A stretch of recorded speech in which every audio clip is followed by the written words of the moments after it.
الحمد لله وكفى وسلام على عباده الذين اصطفى أما بعد أعوذ بالله من الشيطان الرجيم بسم الله الرحمن الرحيم الله لا إله إلا هو الحي القيوم سبحان ربك رب العزة عما يصفون وسلام على المرسلين والحمد لله رب العالمين اللهم صل على سيدنا محمد وعلى آل سيدنا محمد وبارك وسلم. حدیث مبارکہ میں آتا ہے کہ 3 مختلف صحابہ کو ایک طرح کا واقعہ پیش آیا. پہلا واقعہ حضرت ابو ہریرہ رضی اللہ عنہ کو،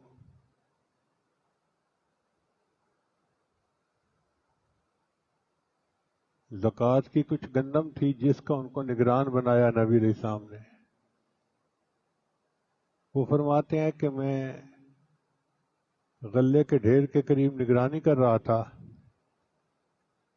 میں نے دیکھا ایک بندہ آیا اور اس نے آ کے اس میں سے مٹھیاں بھرنی شروع کر دیں، اٹھانا شروع کر دیا. میں نے اسے پکڑ لیا. اس نے کہا کہ میں عیالدار ہوں، بڑا محتاج ہوں، بڑا ضرورت مند ہوں، پلیز مجھے چھوڑ دیں. منت سماجت کی. ابو ہریرہ فرماتے ہیں فرحم، تو مجھے اس پہ رحم آ گیا، میں نے اس کو چھوڑ دیا. صبح نبی علیہ السلام کی خدمت میں حاضری ہوئی تو اللہ کے محبوب صلی اللہ علیہ وسلم نے پوچھا کہ بتاؤ تمہارے قیدی کا کیا حال ہے. اے اللہ کے حبیب صلی اللہ علیہ وسلم، میں نے اسے پکڑ تو لیا تھا، بڑی منت سماجت اس نے کی، میں غریب ہوں، محتاج ہوں، ضرورت مند ہوں، تو میں نے اسے چھوڑ دیا. نبی صاحب نے فرمایا وہ پھر آئے گا. ابو ہریرہ نے فرماتے ہیں کہ مجھے یقین ہو گیا کہ آج رات اس نے پھر آنا ہے. پھر میں پہرے پہ بیٹھ گیا. پھر رات کے ایک وقت میں پھر وہی آیا، میں نے اسے پکڑ لیا. پھر اس نے منت سماجت شروع کر دی، میرا عیال ہے اور میں بڑا محتاج ہوں، آپ مجھے چھوڑ دیں. ابو ہریرہ فرماتے ہیں کہ مجھے رحم آیا، میں نے چھوڑ دیا. پھر دن میں نبی علیہ السلام نے پوچھا بتاؤ بھائی تمہارے قیدی کا کیا حل. اے اللہ کے حبیب صلی اللہ علیہ وسلم، اس نے کہا میں محتاج ہوں، عیالدار ہوں، ضرورت مند ہوں، مجھے چھوڑ دے. مجھے رحم آیا، چھوڑ دیا. فرمایا وہ پھر آئے گا. تو ابو ہریرہ فرماتے ہیں کہ میں نے پھر تیسری رات پہرا دیا. پھر آیا، پھر میں نے اسے پکڑ لیا. میں نے کہا آج تو میں تمہیں نبی اسلام کے پاس لے جا کے ہی چھوڑوں گا، نہیں چھوڑنا. اس نے کہا بات سنو، میں آپ کو ایک عمل بتاتا ہوں، وہ کر لیا کرنا، تمہیں بڑا نفع ہوگا. اب صحابہ کرام تو ایسے اعمال کے متلاشی تھے. وہ فرماتے ہیں کہ میں نے اس سے پوچھا کون سا عمل. کہنے لگا کہ آیت الکرسی اگر رات کو پڑھ لو گے تو 2 محافظ فرشتے تمہارے اوپر متعین ہو جائیں گے اور شیطان تم سے دور بھاگ جائے گا. اب جب دن ہوا تو نبی علیہ السلام نے پھر پوچھا بتاؤ تمہارے قیدی کا کیا حال ہے. اے اللہ کے حبیب صلی اللہ علیہ وسلم، اس نے مجھے کہا میں تمہیں عمل بتاتا ہوں. تو نبی علیہ السلام نے فرمایا کون سا عمل. اس نے یہ کہا تھا کہ آیت الکرسی رات کو سوتے ہوئے پڑھ لیا کرو، 2 فرشتے متعین ہو جائیں گے تمہاری حفاظت کے لیے اور شیطان تم سے دور بھاگ جائے گا. نبی صاحب نے فرمایا قد صدق وہو کذوب، بات تو سچی کر گیا ہے جھوٹا. پھر نبی علیہ السلام نے پوچھا ابو ہریرہ تمہیں پتہ ہے کون تھا. الگ سے مجھے تو نہیں پتا، فرمایا ذاک شیطان، یہ شیطان تھا۔ تو بدبخت شیطان نے اپنا علاج خود بتایا کہ جو بندہ آیت الکرسی پڑھ لیتا ہے میں اس سے دفع دور ہو جاتا ہوں۔ ابو ایوب انصاری اللہ عنہ نے اپنے گھر میں ایک طاق میں کھجوریں رکھی ہوئی تھیں۔ وہ فرماتے ہیں کہ میں محسوس کرنے لگا کہ کھجوریں کم ہو جاتی ہیں، تو میں نے ذرا نگرانی کی،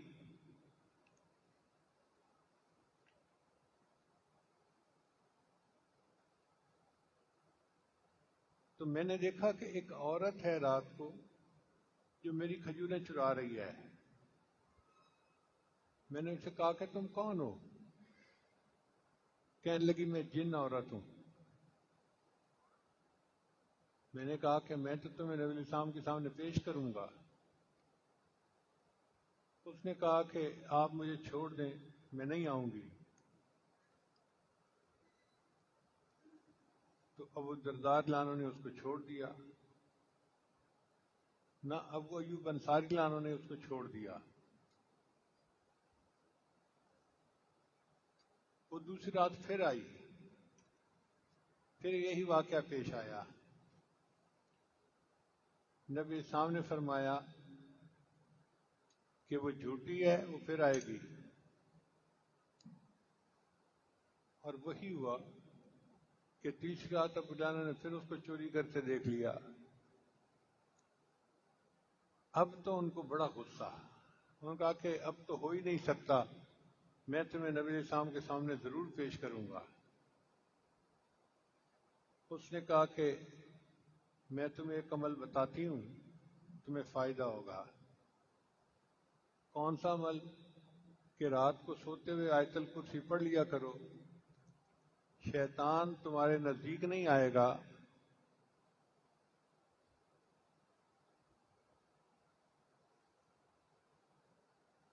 صبح نبی علیہ السلام نے جب پوچھا بتاؤ بھائی کیا بنا، جی اس نے مجھے ایک عمل بتایا تھا۔ کون سا؟ کہ رات کو سوتے ہوئے آیت الکرسی پڑھ لیا کرو۔ نبی صاحب نے فرمایا صدقت وہو کذوب، بات سچی کر گئی مگر وہ جھوٹی تھی۔ تو اس کا مطلب ہے کہ شیطان بھی بھاگ جاتا ہے اور آیت الکرسی پڑھنے سے جن بھی دفعہ دور ہو جاتے ہیں۔ تیسرا واقعہ ابی بن کعب رضی اللہ عنہ کو پیش آیا۔ وہ فرماتے ہیں کہ میں نے دیکھا کہ میری کھجوریں کم ہو رہی ہیں، خشک کرنے کے لیے کھجوریں رکھی ہوئی تھیں تو کم ہو جاتی تھیں۔ میں نے ایک رات نگرانی کی تو میں نے دیکھا کہ کوئی بندہ اس میں سے لپیں بھر رہا ہے۔ میں نے اسے پکڑ لیا، پھر میں نے اس سے پوچھا اجنیٌ ام انسیٌ، تو انسان ہے یا جن ہے؟ اس نے کہا میں جن ہوں۔ انہوں نے فرمایا اچھا اپنے ہاتھ دکھاؤ۔ تو جیسے کتے کے ہاتھ ہوتے ہیں اس کے ہاتھ اس طرح تھے اور اس پر بال بھی تھے، یعنی انسانوں کے تو بال اتنے نہیں ہوتے، اس کے ہاتھوں پہ بال زیادہ تھے۔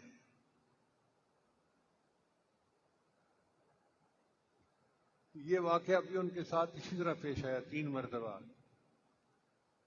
اور تینوں مرتبہ نبی صاحب پوچھتے رہے کہ بتاؤ بھائی تمہارے قیدی کا کیا حال ہے؟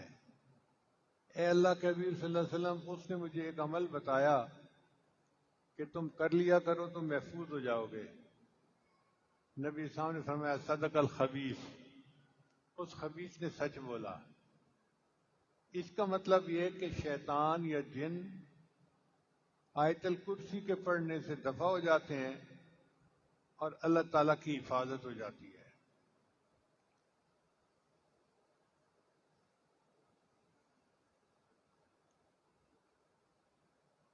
ایک حدیث مبارکہ میں آتا ہے اور یہ روایت سیدنا حسن رضی اللہ عنہ سے ہے، وہ فرماتے ہیں کہ جو بندہ نماز کے بعد آیت الکرسی کی تلاوت کر لیتا ہے وہ اگلی نماز تک اللہ کی سپرداری میں آ جاتا ہے۔ اتنی بڑی خوشخبری ہے اس حدیث مبارکہ میں۔ کوئی بندہ اللہ کی سپرداری میں آ جائے، اس سے بڑی اور گارنٹی کیا ہو سکتی ہے؟ اللہ فرماتے ہیں ان ینصرکم اللہ فلا غالب لکم، اگر اللہ تمہاری مدد کرے تو کوئی تم پر غالب نہیں آ سکتا۔ اب ہم پریشان پھرتے ہیں گھر کی وجہ سے، رزق کی وجہ سے، بے برکتی کی وجہ سے، اور اس کا علاج نبی علیہ السلام نے ہمیں بتلا دیا۔ ایک عمل ہے اور چھوٹا بھی نہیں، ایک ہی آیت ہے، اس کے پڑھنے سے انسان اللہ کی ذمہ داری میں آ جاتا ہے۔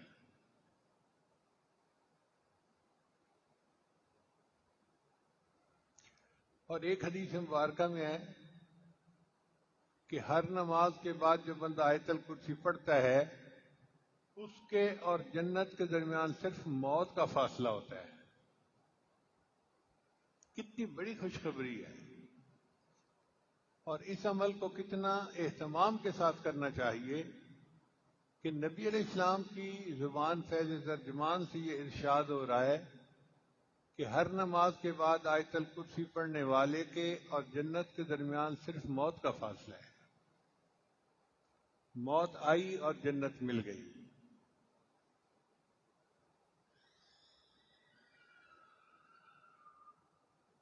اور ایک حدیث مبارکہ میں آتا ہے کہ جو بندہ آیت الکرسی رات کو سوتے ہوئے پڑھ لیتا ہے، اللہ تعالیٰ اس کی بھی حفاظت فرماتے ہیں، اس کے گھر والوں کی بھی حفاظت فرماتے ہیں، اور اس کے پڑوسیوں کی بھی حفاظت فرماتے ہیں۔ سبحان اللہ! کیا خوبصورت عمل ہے کہ بندے کی بھی حفاظت ہوتی ہے، اہل و عیال کی بھی، اور قریب کے گھر والوں کی بھی حفاظت ہو جاتی ہے اس کے اندر۔ اس لیے اس عمل کو بہت اہتمام سے کرنے کی ضرورت ہے۔ سیدہ عائشہ رضی اللہ عنہا فرماتی ہیں کہ ایک اجنبی آیا اور اس نے نبی علیہ الصلوۃ والسلام سے پوچھا، اے اللہ کے حبیب وسلم، میرے رزق میں برکت نہیں ہے۔ یہ وہ شکایت ہے جو ہر بندہ ہی تقریباً آج کر رہا ہے۔ تو نبی علیہ السلام نے فرمایا کہ آیت الکرسی کہاں گئی؟ اگر تم آیت الکرسی پڑھ لو گے تو اللہ تمہارا کھانے اور سالن کے اندر برکت عطا فرما دیں گے، یعنی تم جتنا پکاؤ گے اہل خانہ اس کو سیر ہو کر کھائیں گے، ان کو کمی نہیں محسوس ہوگی۔ ہم اپنے وسائل کی کمی کا تو شکوہ کرتے رہتے ہیں، تنخواہ تھوڑی ہے، فلاں ہے، فلاں ہے، فلاں ہے، اس طرف دھیان نہیں جاتا کہ ہم آیت الکرسی پڑھیں تاکہ ہمارے رزق میں برکت پیدا ہو جائے۔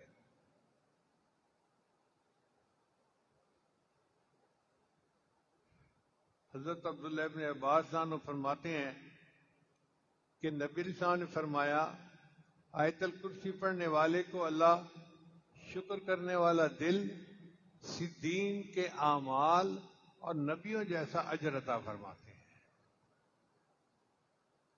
کتنی بڑی نعمتیں جو مل رہی ہیں!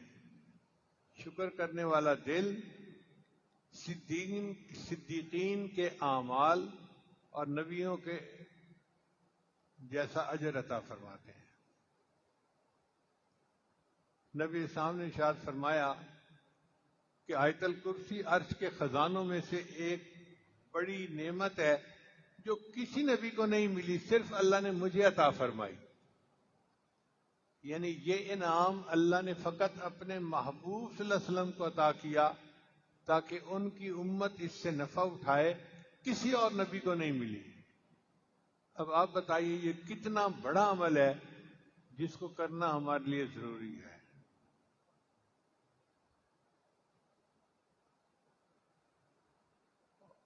ایک حدیث مبارکہ میں ہے کہ نبی اسلام نے ایک صحابی سے پوچھا کہ قرآن مجید کی عظیم ترین آیت کون سی ہے؟ ان کا جی آیت الکرسی۔ تو نبی علیہ السلام نے فرمایا، مبارک ہو، اللہ تمہیں نے جو علم دیا ہے اس میں برکت ہو۔ اور ایک حدیث مبارکہ میں آتا ہے کہ اسم اعظم 3 صورتوں میں ہے، ایک سورہ بقرہ، دوسرا سورہ آل عمران اور تیسرا سورہ طٰہٰ۔ تو ایک بزرگ فرماتے ہیں میں نے غور کیا کہ یہ کون سا اسم اعظم ہو سکتا ہے، تو مجھے یہ محسوس ہوا کہ سورہ بقرہ میں آیت ہے اللہ لا الہ الا هو الحی القیوم، اور سورہ آل عمران میں ہے الف لام میم اللہ لا الہ الا هو الحی القیوم، اور سورہ طٰہٰ کے اندر آیت ہے وَأَنَتِ الْوُجُوهُ لِلْحَيِّ الْقَيُّومِ۔ تو وہ فرماتے ہیں کہ میرا یہ گمان ہے کہ الحی القیوم یہ اللہ تعالیٰ کا اسم اعظم ہے، اس لیے ہم نے محراب میں یا حی یا قیوم لکھ کے لگایا ہے کہ بعض مفسرین کے نزدیک یہ اسم اعظم ہے۔ ہمارے بزرگوں نے اس کو مزید آگے نکھارا، وہ فرماتے ہیں کہ نہیں، جو اسم اللہ ہے وہ اسم اعظم ہے۔ بہرحال یہ قرآن مجید کی عظیم ترین آیت ہے، اور وہ خاص نعمت ہے جو اللہ نے فقط اپنے پیارے محبوب سے ہم کو عطا فرمائی، کسی اور نبی کو عطا نہیں کی گئی، اور نبی علیہ السلام نے ہم تک یہ امانت پہنچا دی۔ ہمارا حال دیکھو کہ ہم اس عمل کی طرف دھیان ہی نہیں کرتے، سوچتے ہی نہیں۔ اللہ تعالی ہمیں باقاعدگی کے ساتھ اس عمل کو کرنے کی توفیق عطا فرمائے۔ آج کل طوفانی بارشوں کا سلسلہ ہے، اور ہمارے ملک کے بہت سارے علاقے طوفان کی زد میں آ چکے ہیں۔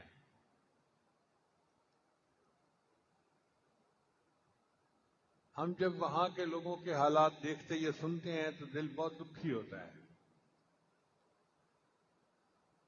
عورتیں بچے پریشان ہیں، سر چھپانے کی جگہ نہیں، پھر وبائی امراض الگ پھیل رہی ہیں، اور ان کی مدد کے لیے کوئی جاتا بھی نہیں الا ماشاء اللہ۔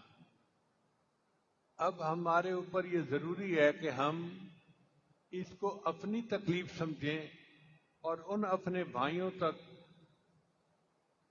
جو پہنچا سکتے ہیں امدادی سامان پہنچائیں، کھانے پینے کی چیزیں ہوں، پکا ہوا کھانا ہو، دوائیاں ہوں، ان کی مدد کرنا ہمارے اوپر ضروری ہے۔ ہمارے اندر جذبہ ہوتا ہے لیکن دھیان نہیں دیتے، بے دھیانی ہوتی ہے۔ مجھے اس سے اندازہ ہوا کہ آج جمعہ میں آنے سے پہلے ہماری جماعت کے قریبی ساتھی ہیں، ان کی فیملی مجھے ملنے آئی،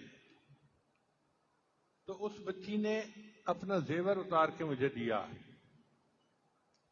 میں نے پوچھا یہ کس لیے ہے؟ کہنے لگے کہ آپ 2-3 دن سے بہت فکر مند ہو رہے ہیں، تو میں نے کہا کہ میں اپنا فالتو زیور اللہ کے راستے میں دے دیتی۔ دل اتنے اچھے ہیں، ہر بندہ کچھ نہ کچھ خرچ کر سکتا ہے۔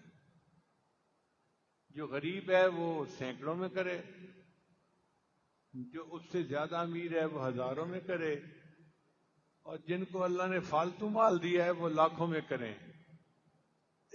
ہماری ایک فاؤنڈیشن ہے حبیب فاؤنڈیشن، وہ اسی مقصد کے لیے بنائی گئی تھی۔ جب ہمارے اس علاقے میں سیلاب آتا تھا تو ہم نے بہت مرتبہ لوگوں کو، متاثرین کو مکان بھی بنا کے دیے اور ان کو امدادی پیکج بھی دیے۔ ہمارا ارادہ اب بھی یہی ہے کہ ہم انشاءاللہ ابھی بھی اپنے بندے بھیجیں گے اور اس علاقے میں متاثرین کی مدد کریں گے۔ توسا کے علاقے کے کچھ علماء ہیں جو ہمارے مدرسے میں استاد ہیں، تو ان کی وساطت سے وہاں متاثرین کو چیز پہنچائی جا سکتی ہے۔ راجن پور کے علاقے میں بھی ایک مدرسہ ہے ہمارے اپنے قریبی ساتھیوں کا، تو ان کی وساطت سے یہ کام کیا جا سکتا ہے۔ اللہ تعالیٰ آسانی فرمائے اور ہمارے ملک کو اس پریشانی سے نجات عطا فرمائے، اور جو لوگ بھوکے پیاسے ہیں اور آسمان کے نیچے بیٹھے ہوئے ہیں ان کو دھوپ سے اور بارش سے بچنے کے لیے بھی وسائل میسر نہیں، اللہ ہمیں اسباب کے طور پہ ان کی بھرپور مدد کرنے کی توفیق عطا فرمائے۔ وآخر دعوانا ان الحمد للہ رب العالمین۔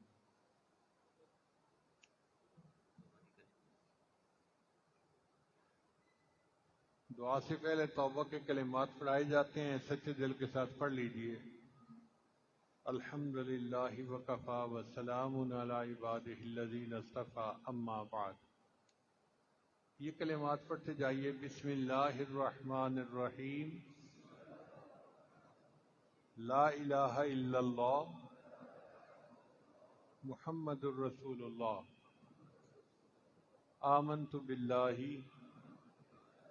وملائکتہ وکتبہ ورسلہ والیوم الآخر والقدر خیرہ وشرہ من اللہ تعالی والبعث بعد الموت، آمنت باللہ کما ہوا باسمائہ وصفاتہ وقبلت جمیع احکامہ اقرارا باللسان وتصدیق بالقلب، اشہد ان لا الہ الا اللہ واشہد ان محمدا عبدہ ورسولہ، استغفر اللہ ربی من کل ذنب واتوب الیہ برحمتک یا ارحم الراحمین۔ ان کلمات کو پڑھنے سے ہم تو طائب ہو چکے ہیں۔ 5 اعمال ہیں، ان کو کریں گے تو اللہ تعالیٰ دل کو منور کریں گے۔ پہلا عمل ہے 100 مرتبہ استغفار پڑھنا صبح و شام۔ دوسرا عمل ہے 100 مرتبہ درود شریف پڑھنا۔ تیسرا عمل ہے قرآن مجید کی تلاوت روزانہ کرنا۔ چوتھا عمل ہے چلتے پھرتے ہر وقت دل میں اللہ کو یاد کرنا۔ اور 5واں ہے مراقبہ کرنا۔ مراقبہ تمام اعمال کا لب لباب اور نچوڑ ہے۔ طریقہ بہت آسان ہے۔ جب صبح و شام نماز پڑھ کے فارغ ہوں تو تھوڑی دیر کے لیے اللہ سے لو لگا کے بیٹھیں کہ اللہ کی رحمت آ رہی ہے، میرے دل میں سما رہی ہے، میرے دل کی ظلمت اور سیاہی دور ہو رہی ہے، اور میرا دل اللہ اللہ اللہ بول رہا ہے، میں سن رہا ہوں۔ زبان سے نہیں پڑھنا، دل پڑھ رہا ہے، میں سن رہا ہوں، یہ گمان کرنا ہے۔ اور حدیث مبارکہ میں آتا ہے انا عند ظن عبدی بی، میں بندے کے ساتھ اس کے گمان کے مطابق معاملہ کرتا ہوں۔ جب بندہ یہ گمان لے کے بیٹھتا ہے تو کچھ ہی دنوں میں اس کے دل میں اللہ کی ایسی محبت پیدا ہوتی ہے کہ اس کو محسوس ہوتا ہے کہ میرے دل سے اللہ اللہ اللہ کی آواز آ رہی ہے۔ وہ جن کا عشق صادق ہے وہ کب فریاد کرتے ہیں، لبوں پہ مہر خاموشی دلوں میں یاد کرتے ہیں۔ ہم بھی اپنے اللہ کو اپنے دلوں میں یاد کریں۔ اللہ ہمیں یہ توفیق عطا فرمائے۔ اب آپ سنتیں پڑھ لیجیے۔